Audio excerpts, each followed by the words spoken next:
Okay, so we can get rolling. Sure. Jeff, it's very nice to meet you. Thank you for being here. Like we were just talking about beforehand, I had come across you in the Home magazine. So we have a subscription at the office that I work in, and I'd seen your a couple of your articles just going over the history of a couple different areas in town. I think during the 60s is the ones that I was looking at. Right. Yeah. And I'm not a history buff myself, but I found myself fascinated by the articles because up until I'd read them, I didn't know that there was any sort of information that way about Saskatoon specifically anywhere. I didn't know we had an archive until I started looking into what you do. Right. Okay. So, and I wanted to invite you here just to, like we talked about before we started, that just to learn about, at the first portion here, just how you got into being an archivist, and then what it looks like being the archivist for Saskatoon. Sure. Okay. Well, I was born in Saskatoon, but raised mostly in Regina. We moved around a little bit and ended up landing in Regina. So I went to the U of R, and I wanted to do a journalism degree. Okay. And unfortunately did not get into J school. But in the meantime, I was taking history classes because I always liked history. And so I did my undergrad degree in history. And I was thinking about going on doing a master's. And somebody in one of my classes had a brochure for the School of Library, Archival, and Information Studies at UBC. And it was a master's level program, 2 years. And right there in the brochure it said, "Our graduates get jobs." And I thought, yeah, that's what I want. One of those job things. And so I applied, got accepted, and realized, I had done research in archives as part of my honors degree, my undergrad. But I realized when I was in the program that really this is what I wanted to do. So archives is, if you're of an historical bent, most of us can't make a living out of history. But archivists, that's what we do, right? You spend your whole day surrounded by history of some kind, and so if that's your particular poison, then it is the career choice for you, boys and girls. Yeah. So anyway, so that's how that happened. And in the end, I came back to Saskatoon because there's no way I was ever going to make enough money as an archivist to live in Vancouver. Okay. Even living in Abbotsford or something like that. I don't want to live in Abbotsford. So. And this was home anyway. My parents, this was in 1995. My parents were still alive then, and they had moved to Saskatoon. And so I got a job here at the university out of school, so that was nice. Just a contract, but and moved in with my folks. And then a couple years later, this job with the city came open, just out of the blue. The city archivist job came open. And in those days, the archivist for the city of Saskatoon was just a contract. It was a 4/5 time contract position. If I wanted Christmas Day off, I had to work 8 hours overtime to make it up. Wow. Or not get paid for those. Anyway, so that was for a couple of years, and then suddenly the position became a full-time permanent position within the city clerk's office. So that's sort of the beginning of me as the archivist, but also kind of the beginning of the city archives as a formal program within the city's administration, within civic administration. Okay. And do you think it was luck that you just happened to come across this job, or do you think it was pretty true of that master's program saying that archivists do tend to work in their field? Well, it was a little bit of both. It was lucky for me to be Johnny on the spot, and looking for work, right? When the job came open, and now since then, I had seen other jobs came open after that. In fact, I always kind of wanted to go back to Regina because that's kind of home. For years and years, I said of myself that I was, here living in exile in Saskatoon. Right. But I met a Saskatoon girl, worked for the city, and just shortly after starting work there, and a job came open in Regina that I really wanted. It was been a good job at the university, and fit all my qualifications. And I emailed my then girlfriend, and she replies back that it's going to be a hell of a commute. Yeah. I said, "What do you think of this job in Regina?" "It's going to be a hell of a commute." I'm like, "Oh, okay. I guess we're not moving to Regina." That's my answer. And I kind of, at the point, I'm thinking, and I guess maybe this is maybe more serious than I had originally anticipated. So we got married eventually. Actually, not that eventually, about a year later. Wow. So we got married. So there's no way, my wife's a Saskatoon girl through and through. There's no way we're moving to Regina. Yeah. But no, it was good luck for me to be here, but also really because of the education I'd had and some of the jobs I'd done sort of in between, I had the qualifications. And the city archives at the time, so the archives program had been in existence since the 1980s, but it was sort of in flux. They had the city had donated all its historical records to the provincial archives, Okay. which had an office here at the time, and the province was running it under contract with the city, and then that kind of fell apart. And so the city brought its records back, and they were sort of looking for a way to integrate its historical records into its own archives program. And so when this just kind of came up, and so I was able to get in there right at the very ground floor and because I was the first permanent staff person, I was able to really leverage the resources of the city, and the job and I have grown together in a lot of ways. Wow. So I am it and it is me in a lot of ways. That's really cool. And so, so being the first and permanent employee, then when you got 4/5 time for that job, did they just not expect that it would be like a concern of the city to manage it at a full time, or like what did that look like? It was a question of the kind of money that was available. I see. Right, and it was just, this is the way they were doing it, was to try to get the collection arranged and described, everything kind of organized and set up. And then make plans for the future, and I think the plan always was to have a permanent archives program. Mm-hmm. The city, okay, what happens is, by law, by provincial legislation, the city governments are required to maintain and provide access to certain classes of historical records permanently.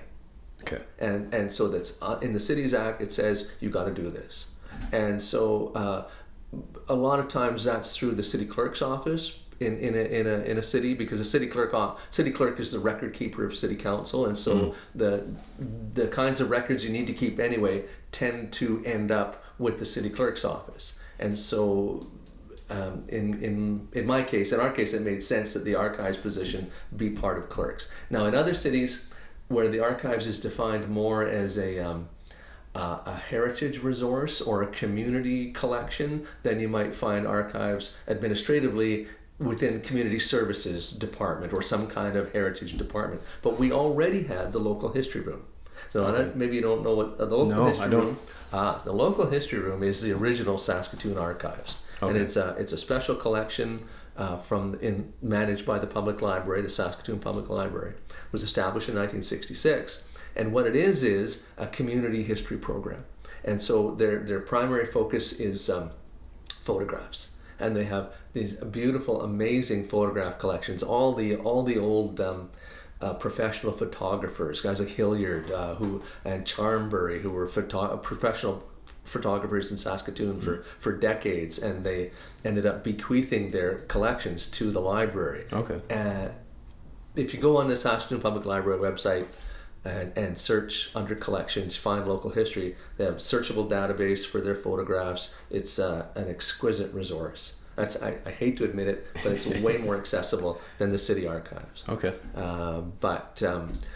So that's kind of our community history collection, and then the city archives really is the archives of the corporation of the city of Saskatoon. And so most of our records are city clerks, city commissioners, city engineer, no house plans. So we have building plans, but we don't have house plans because they were all thrown out in the 1990s. Was that intentional? Yeah. What happens is when you cut a building permit, right, to build a building or do a reno or something like that, you have to submit a plan with it. Mm-hmm. And so I think we had about 600,000 old building plans all rolled up and sitting in a basement somewhere, basically rotting, and no one's using them, and they're costing money. Right, so it's always about money. Mm-hmm. Money is a critically important part of any archival calculation, and so they decided that it made more sense to sample the collection, take out sort of the bigger, more important projects, basically they drew a line and said any construction project worth more than this we keep, anything worth less than this we throw out, and then they checked all of it. And so we have a few dozen house plans, but people will call and say, do you have house plans for my house? And I say, I have some house plans, but I don't have your house plans. Unfortunately not. And I've only been wrong twice. So Oh, wow. where people have called and said, oh, look at that, I actually have your house plans. So, and usually if you're looking for information about building permits, like doing house history, one of the places to call is City Hall's Building Standards Department, because they're the ones that manage building permits. So Yeah. those are current records. We don't have those Okay. usually. Anyway, I guess we're getting off topic here. Aren't we? We can go wherever. Okay. So the city but in addition to civic records, because that's not all we have, and when I say city records, I mean records of city council minutes, city committees, reports, all the things that come up as agendas in a meeting. That's kind of the meat and potatoes of it. Administrative records, some personnel records, but not actual got your name on it personnel files, because lots of things don't come to archives, right? Because there's privacy issues or other things Sure. like that. But like every archives, we collect private records, by which I mean non-government records. And so we have the records of Don Cossack. Don Cossack is a local activist. He's been a sort of part of the Saskatchewan activist community since the 1970s, and he donated his extensive collection of material to the city archives about 8 years ago. It's fascinating. There's a very few pies that Don hasn't got his fingers in at one time or another, and it's reflected in his records. So there's a PhD thesis sitting right there in this one private collection. Another one I like are the Hunter, Foster, Copeland family records. So the Hunters and the Fosters and Copeland are different branches of the same family. Okay. But the Hunters homesteaded just north of Sutherland in 1884, and they farmed there until, I think some members of the family still farm there. And in a few years ago now, 2006 or something like that, Yeah. a grandson or a great grandson of the original homesteaders came to me and said, look, I've got my family records, 3 generations of family papers. Do you want them? And we said, sure. And so we've got all these letters, right? There's about 3 generations of women. I kind of call it the mother's collection, because that's the people who are sort of creating the records. There's 3 generations, and they're all writing letters, and all the letters are there. And there's diaries and photographs and records of the farm. And so this is just a little family, right? They're no more important. They're just like you and me. They're just regular people. But their lived experience mirrors the lived experience of hundreds of thousands of people. And so in taking this one beautifully documented collection, we in effect are able to document the lives of a huge chunk of our society. And by doing that, we're able to shine a light on a way of life that is now past, but which has helped to bring us to the place where we are. And so that's what you got to do. You can't keep everything. You cannot. You would drown in paper. You don't have the resources, the time, the money to keep every piece of paper, every record, every utterance ever made. So you keep what you can, and it's a question of choice. So here's a funny story. I'm trying to explain what an archivist does to some guy in a bar one day. This is before I was married, when I still went to the bar. I used to go to the bar and I'd sit with my book and I'd drink beer and read my book or write or whatever I was doing. Anyhow, me and this guy, some stranger, get talking, and I'm trying to explain about archival appraisal, where the archivist makes decisions about what kinds of records to keep and what to throw out. Because one of the biggest jobs of the archivist is to throw things out. People think of archives and archivists as we keep things, right? We keep the past in order to inform the future. But really, what you do is you throw out as much as you possibly can, and what's ever left over, that's what you keep. And the idea and the goal is to keep those pieces that best explain the society you live in any given moment. And this guy says to me, well, who the hell are you?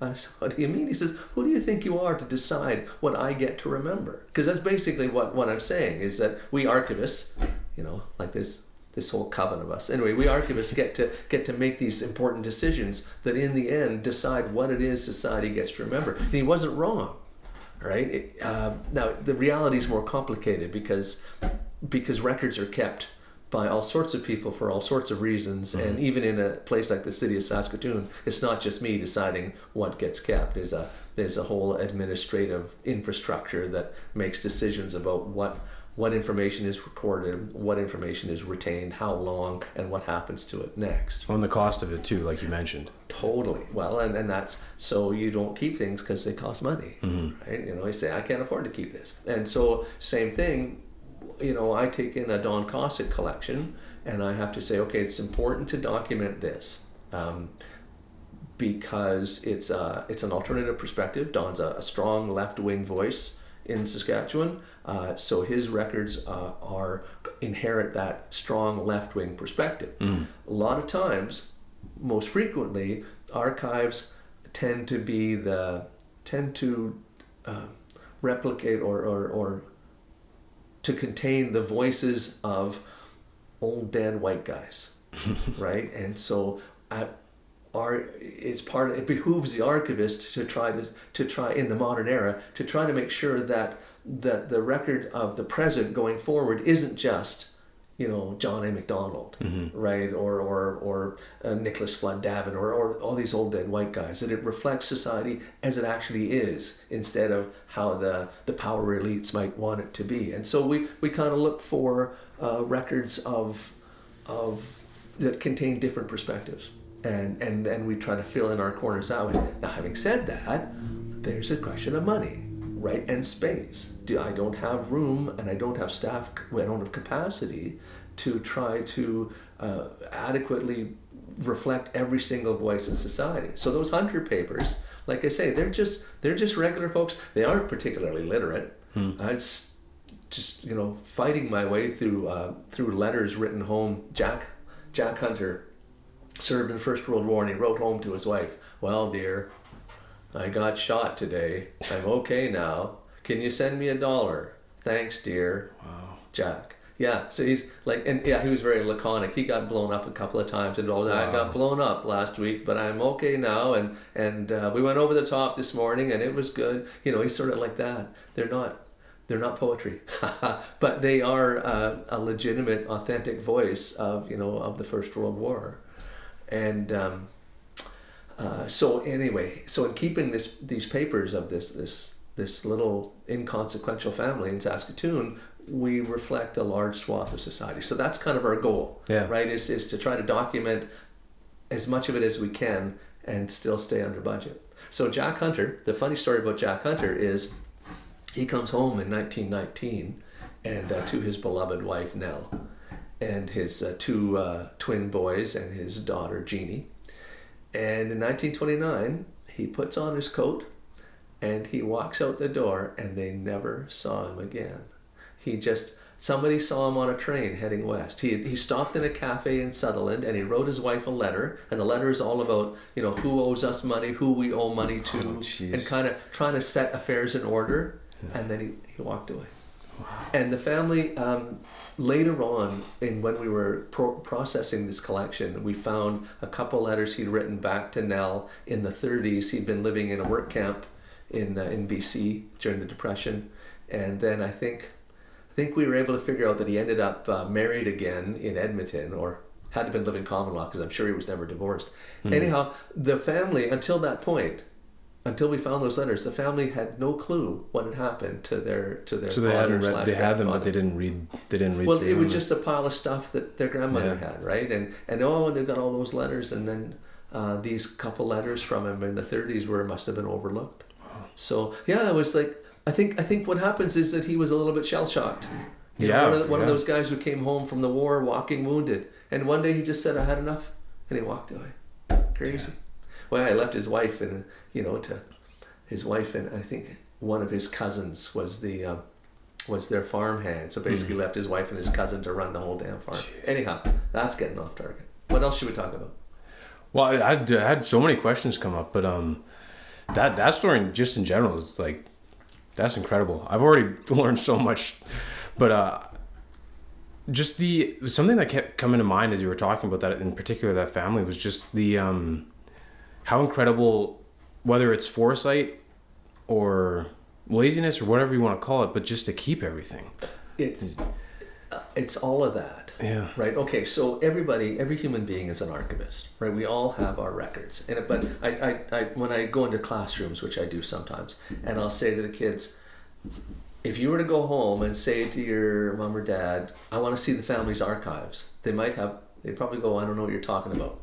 But if you said, I want to see that box of grandma's old letters, or those pictures from when you were married, or those kinds of things, then they would go, oh, you mean, oh yeah, sure, that shoebox full of old pictures that we got from from all those years ago. But that's an archives, right? And in a much smaller version, it's the same kind of processes and challenges as my archives, or big archives like the university or the provincial archives. City archives is fairly small.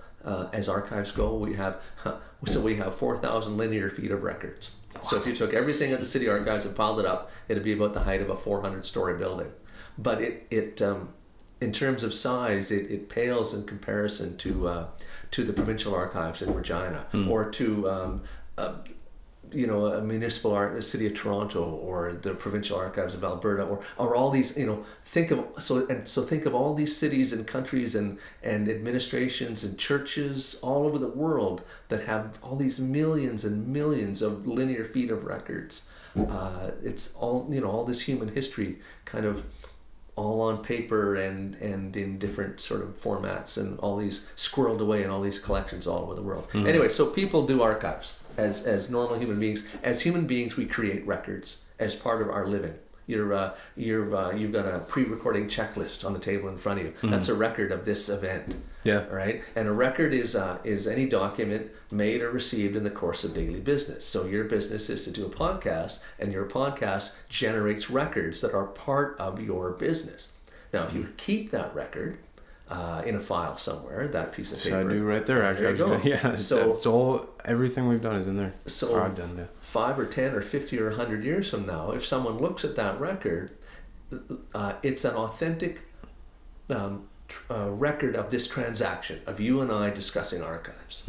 And it becomes an archival record, a document that shines a light on some element of the past. Now, how good a light it shines on it, that's a different thing. How true it is, you can't guarantee. All you can say is, this is a document that came to us from the past. But so the goal of archives is to take time and stop it, right? Because time, doesn't stop, right? We keep moving, and time keeps going on, and then memory fades, and you go, did I have that O'Brien guy over in 2025 or 2026? But because you got a record, you're going to know it, right? So the record that you make, or that's made, like the video that's being shot right now, this audio is a record of this moment. And by making the record, you take the moment and you freeze it, and you make it possible for people in the future to come back and look at it, right? Because I can tell somebody about what I did when I was 18 or whatever, but that's sort of me and my imperfect memory trying to inform the future about the past. But if I have a record of the past, then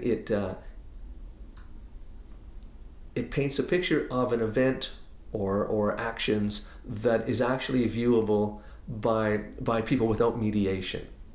Okay, so let me back up a little bit. When a historian writes history, they look through all the different sources of the past, right? All the primary sources and on whatever those may be, and then they interpret them, they mix them up, and then they put them down on paper. And it's of necessity a mediated experience, right? They're all the raw material of the past is mediated through the experience and the understanding and the agendas or beliefs of the person doing the writing, right. And then that's what you, the reader, get. Archives are the raw material of the past. They are history speaking with its own voice, uninterpreted, unmediated. And so what it means is that succeeding generations can go back to the same events, the same set of records, with new eyes and new questions and new understandings of what's true or what's important, and re-examine the past. And so because of this, we are actually able to reinterpret the past to suit our own needs, or to match our changing understanding of right and wrong. A good example is Truth and Reconciliation, is the residential schools experience. Okay, so the whole Truth and Reconciliation process is jump-started by the memories of the survivors, of the elders who said, this happened to me. But then the authorities went to the archives, all the different archives, churches, provincial, municipal, and said, what records do you have relating to residential schools, federal government? And those records were all copied and brought together and studied. And what happens is the records in archives confirm the stories of the survivors. And so here we have this immense injustice that was done in Canada. And it is, we're in this huge history-changing process as a consequence of it, but so much of it is driven by the fact that historical records existed. Oh, that's the... Sorry. No, that's the... it's a test alert from the test, yeah. From the fire department. So the whole Truth and Reconciliation process is driven by the availability of records that also tell the story and that confirm the truth of it. So you can't say, no, it didn't happen. So here we are looking at a whole bunch of old records with an entirely different lens, a lens of social justice and the need to make amends and to make changes. Yeah. So that's pretty cool. It's also very important. I find it fascinating. It's immortalizing culture so that we can look back on it and find out why we do things differently now, or do them the same, or why they happen at all. Yeah, why they happen, or why we do things the same. And don't we always? Yeah, so that's right. I like that, immortalizing culture. Yeah. I had to make a note here. Yeah. Anyway. So you get into the archives at the city here in the 90s, you said? Yeah, in 1997. And when I was looking into your work last night, I think you'd described the area that you were in as kind of a borrowed space.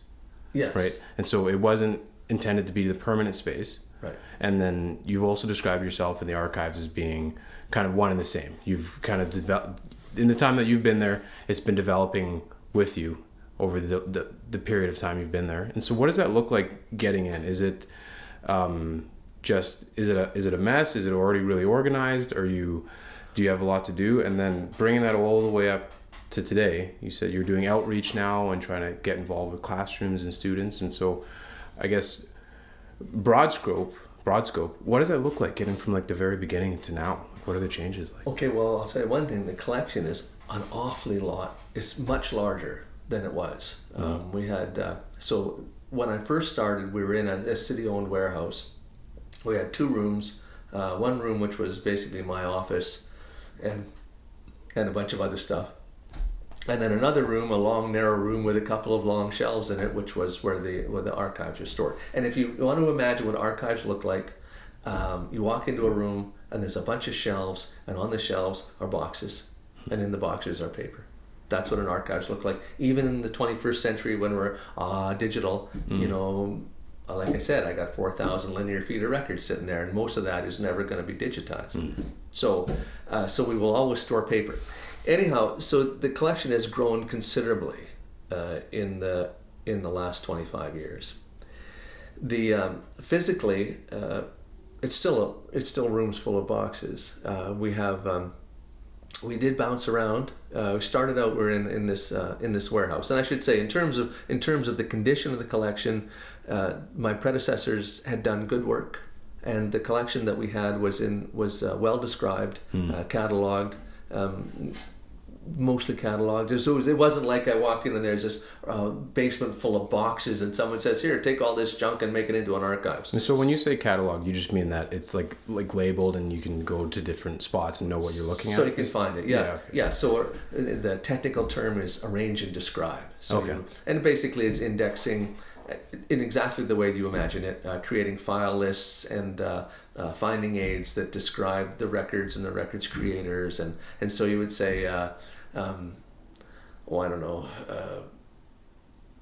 if you've got a binder of photographs, right? And so you might describe it as by the who took the photographs, right? Oh, in fact, okay, so one of the projects, I have an intern working this May, and one of the projects she started on just today is cataloging a bunch of slides that were taken by the Parks Department in the 1960s and early 70s. And so literally that's what she'll do.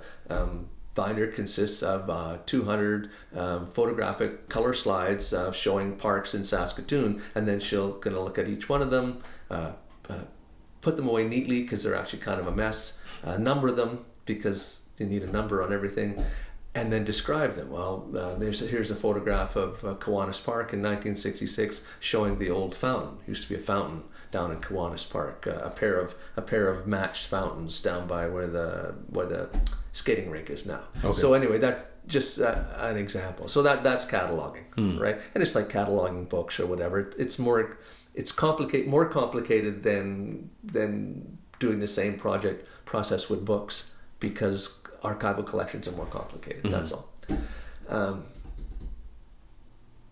Anyway, hang on a second. This is one of those places where you're gonna have to edit the tape because I have to stop and recapture my thoughts here. There's no problem. So the collection that I inherited was in reasonably good shape. But the goal was always to increase it, right? Because we had a large backlog. You know, we had taken records from the city up to the 1930s and 40s, but it was 1997, and we needed to bring the collection more up to date. So what do you mean exactly by up to date? Okay, so records have a lifespan, right? So you create a file, right? In city council minutes, and it for a little while it's a current record. It lives in the office where it was created, and then after it gets so old that you're not consulting it regularly, you don't need to store it in your office, so you store it off-site somewhere. And so in practice, the city of Saskatoon has hired out its off-site record storage to a private company. We've done that for decades. Some of those records have a lifespan, and it's called a schedule. You know, some records are very ephemeral, so you keep them only for 3 years or something like that. Other records, like, you know, like your personal tax records, you got to keep for 7 years. Other records are permanent, you know, where you keep them forever. And so what happens is when records get to their disposition date, then you have to say, okay, what do we do with these now, right? So we have records that are scheduled as temporary, they get thrown out. Records that are scheduled as permanent, they get kept, and they are supposed to come to the archives. So in the perfect world, the city archives would get a new intake of records every January, and we would always be 25 years behind, because under the Local Authority Freedom of Information and Protection of Privacy Act, we have a 25-year closure for civic records. Okay. And then after 25 years, all civic records are open. And so in the perfect world, at the end of each year, we get another group of records that's 25 years old. In the real world, where we have budgets and staff resources and capacity issues to deal with, we have a backlog. And so in 1997, our backlog was about 40 years, because we had the collection thoroughly arranged and described up to 1930, and then records from the 1930s had been brought in, but they hadn't been processed, hadn't been worked on. Okay, I see. So I've spent the last 25 years trying to catch up, and don't tell anybody this, it's never going to happen. But over the years, because the archives really was still in transition, you know, we're bringing records in, and I was deliberately going out looking for private collections, which my predecessors hadn't been doing. But for my predecessors, it was just a job they were in, and for me, it was like, this is it. You know, I have landed. This is where I'm staying, and so now I have to make the job into, you know, I have to sort of put my stamp on it.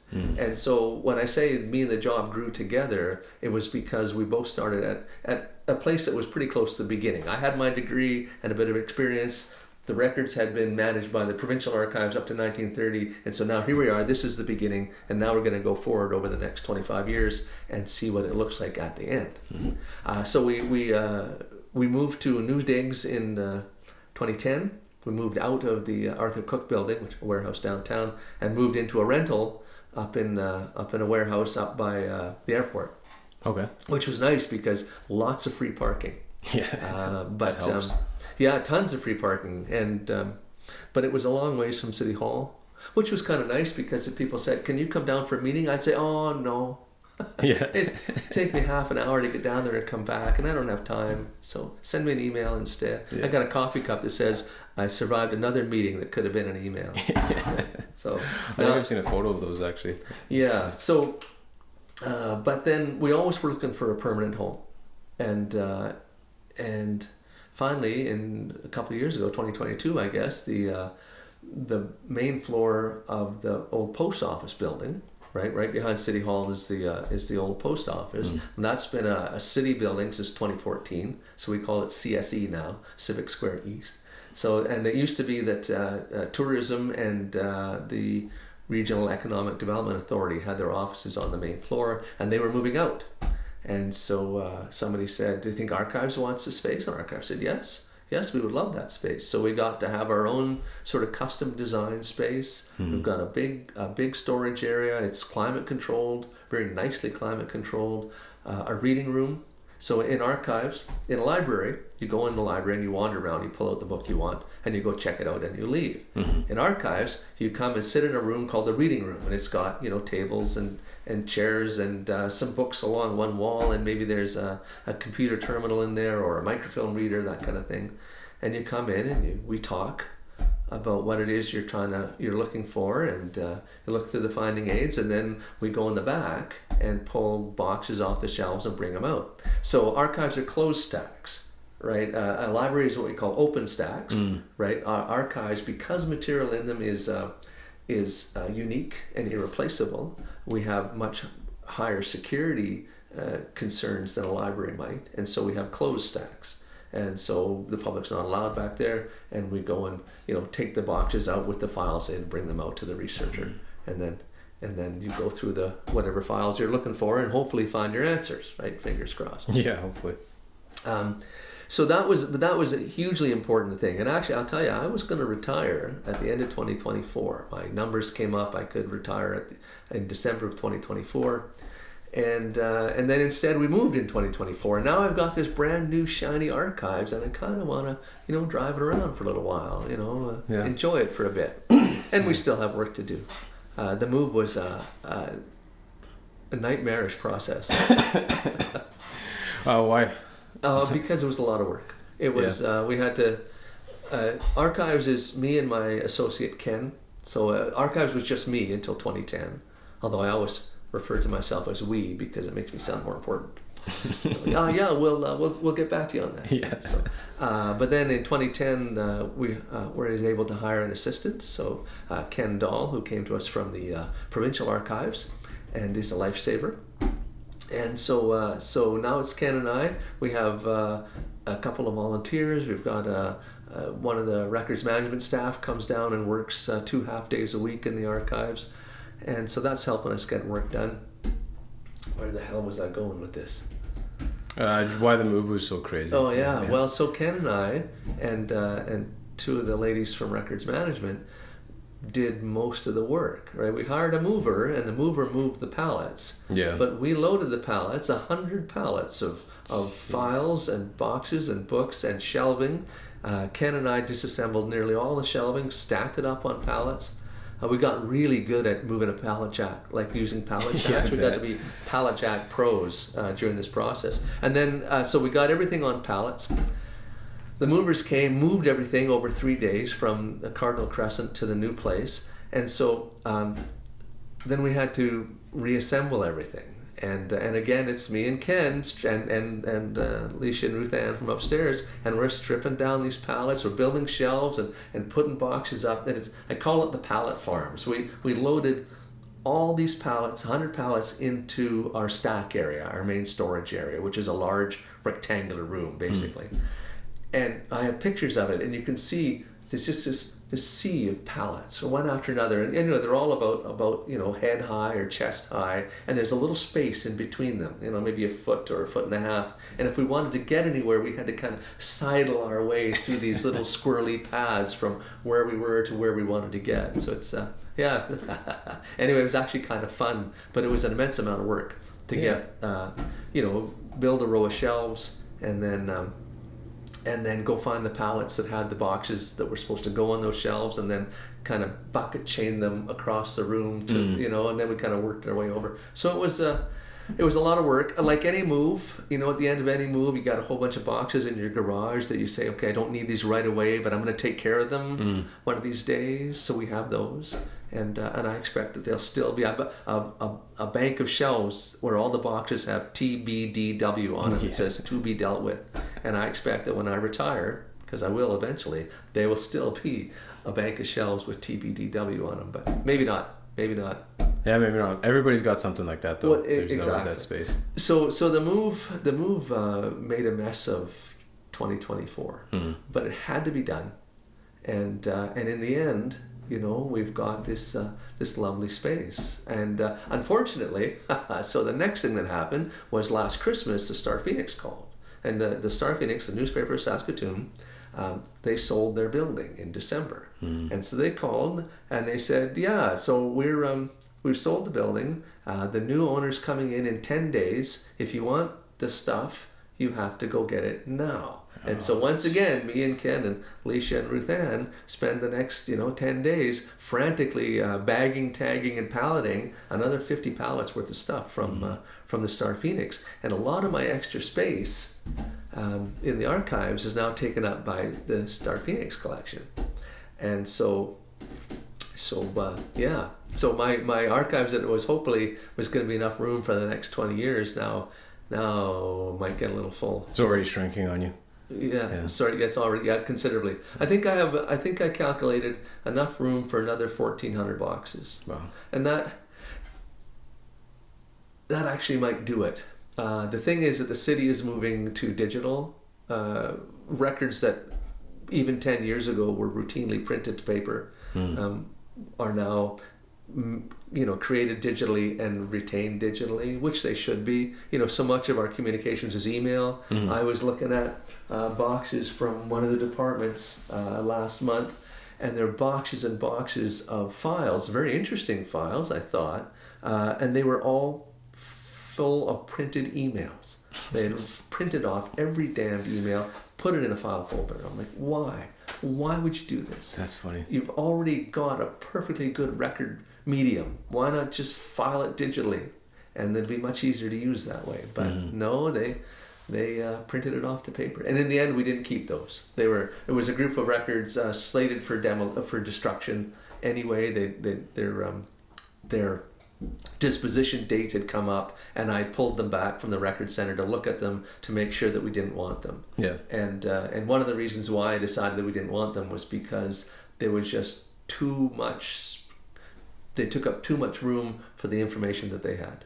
Right. And so that's one of the goals of appraisal when you're doing archival appraisal, is to try to get the most amount of information in the least amount of space. And so the example I give, which may not mean anything to your listeners, is if you get a box of canceled checks and a check register, and the check register has the same amount of information as the box of canceled checks, why on earth would you keep the box of canceled checks?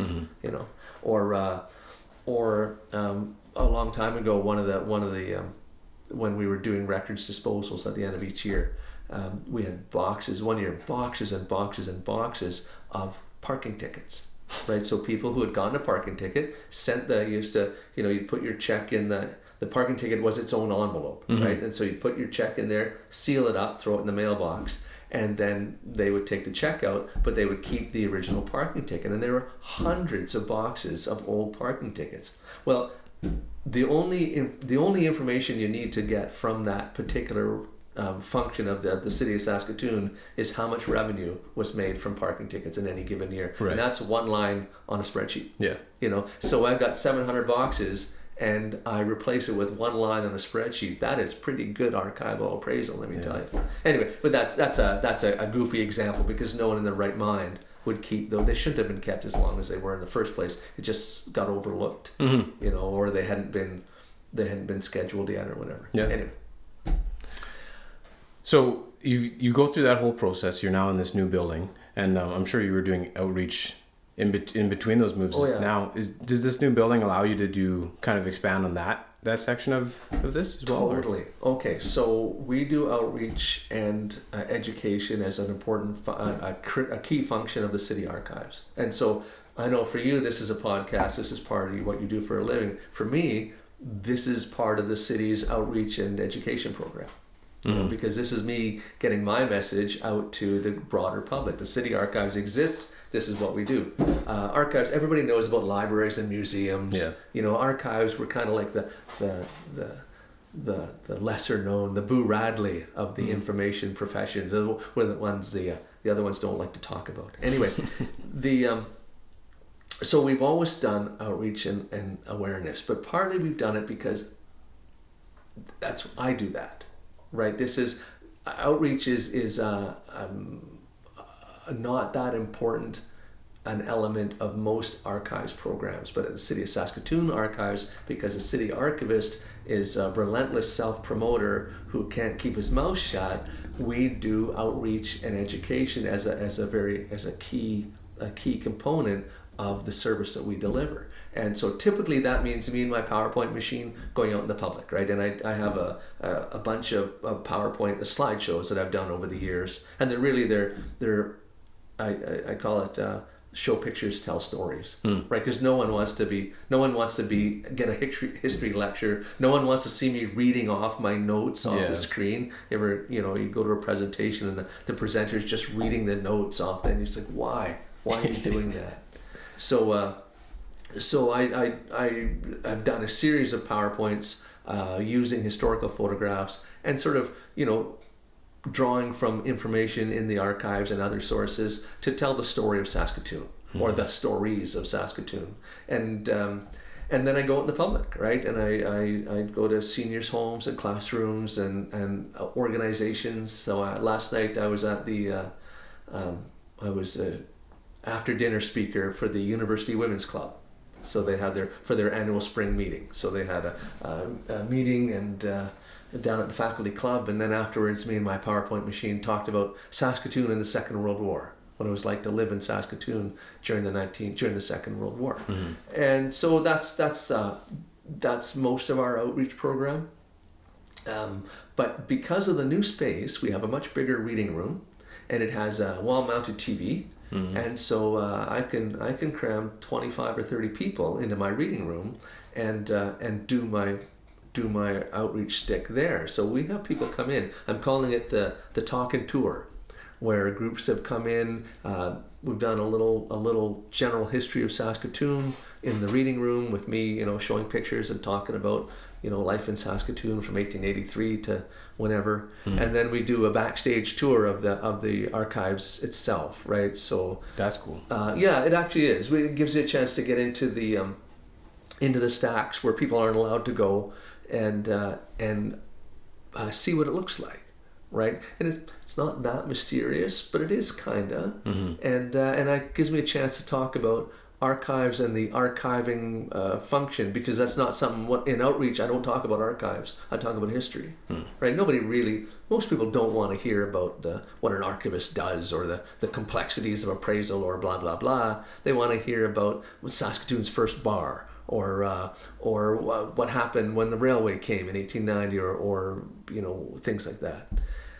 But I take them into the stacks and they're surrounded by history. Right, they're surrounded by all this stuff, and then they're more receptive to listen to about archives and sort of and how archives speak to history and how we document and carry the present forward. A lot of the stuff we've talked about already here, and also I get to talk about the challenges of archives, because there are in the modern era there are significant challenges to even just conservation and preservation. We call them machine readable records, right? Records that require a machine to read them. And so think about a movie film. We have reels and reels of 16 millimeter film. We've got VHS cassettes and DVDs and a few 5 1/4 inch floppy disks, but you know what, you throw those out because they're not readable, right? Yeah. When you don't have the machine to read the record, then it's not a record anymore, it's a cautionary tale.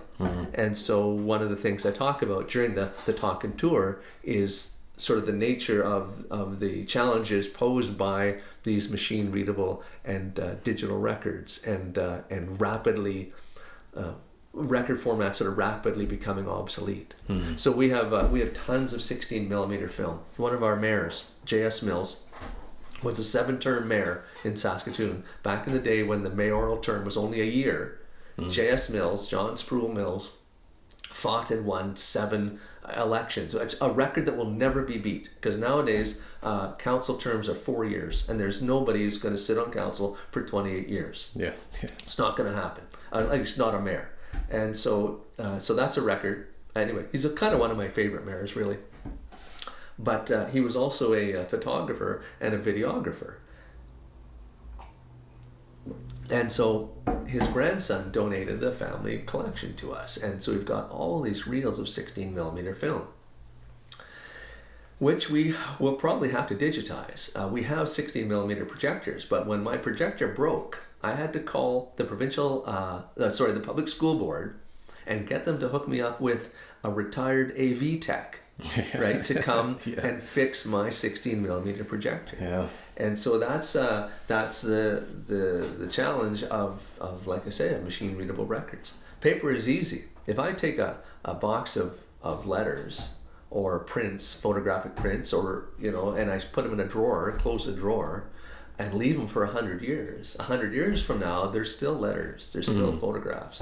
But if I take a bunch of CDs or a thumb drive or an external hard drive or any these sort of machine readable record carriers and put them away, very, very soon they become unreadable. And then what do you do with them? Yeah. So we've got all sorts of audio cassettes. We've got dozens, hundreds of audio cassettes. And audio cassettes are bad because they're actually quite fragile. They're not just machine dependent. The format itself is really fragile. And so we have to digitize them if we want to keep them, and we do, right? If we want to be able to use them generations from now, and we do, then they have to be digitized. Yeah. But that costs money and it takes time. Yeah, well, and not only fragile, but they decay also, right? Well, that's kind of what I mean. To? Yeah, they decay, and every time you play a magnetic tape, right, the heads physically contact the tape, right? So VHS and audio cassettes, the heads actually contact the tape. And so sooner or later, the emulsion layer that carries all the information is going to get stripped off. And so they're really a high priority for some kind of reformatting. Yeah. But it happens with digital records too. I have, when I was going to university, I had my first computer. It was a portable computer in the sense that it came with a big bag with a handle on top, but it weighed about 300 pounds. Well, not quite, but it was a big monster. It had 2 floppy drives, 512K floppy drives. That would have been a big deal. Well, it was. Yeah, I paid extra money to get the second floppy drive, and it was a lifesaver. It beat the hell out of typing up things on a typewriter, which is how I done my BA. By the time I went back to do my honors, I had this fancy schmancy computer, but it used a proprietary word processing program. And so all the files that I have in that program are unreadable because I no longer own the program. Yeah. And so this happens to things all the time. Now we kind of hope that formats like JPEG and TIFF and PDF, because they're so ubiquitous now, will be essentially permanent. But there's actually no guarantee of that. Right. Yeah. Well, and then even just to like copying. Like people, I'm sure you guys are careful about this kind of stuff at the archives, but people will just rip their flash drives out of their computers, and then whatever they put on the flash drive has the potential of being corrupted, and then it's no good anymore. And then it's no good. But I wouldn't store information on a flash drive anyway. Yeah, fair enough. Yeah, but you're right. I mean, okay, I was at an archives conference once, and as a fundraiser, they were selling flash drives, and on the flash drive was written, "This is not an archive." Okay. Right? Yeah, So it was yeah. a handy tool and a warning. Yeah. Right. So, but I use them all. We use them all the time, right? To walk data back and forth between machines. Sometimes it's just easier to copy stuff to a flash drive than it is to send it across through the network for whatever reason. Yeah. A little less now. Computers have come a long ways, even in the last few years, in terms of download speeds and things like that. So Yeah, of course. Well, we got a few minutes left. Is there anything that I didn't cover that you'd like to talk about? oh man, Not that I didn't cover anything. Is there anything I didn't ask you Yeah. about that you'd like to talk yeah, about? I don't know. That's always the question, isn't it? One thing we have at City Archives is a good relationship with the local media, and